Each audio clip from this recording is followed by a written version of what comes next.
కలుగు. ఏం పుడుతుందేమో? వాత్సల్యత, నూతనమైన వాత్సల్యత. హల్లెలూయా, హల్లెలూయా. మనము దేవుడు మనం ఏమైనా చేయాలంటే మనం ఏమాత్రం నీతిమంతులం కాదు.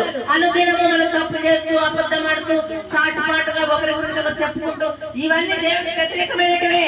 కానీ దేవుడు క్షమించి నీ పైన నూతన వాత్సల్యత దినదినము పుట్టుతుంది.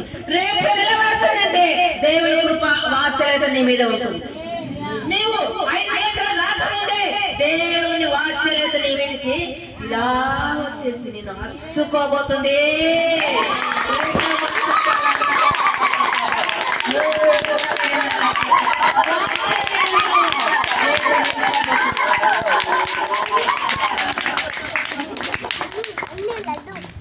సురేష్ దేవుడు దీవిస్తున్నాడు. రేఖ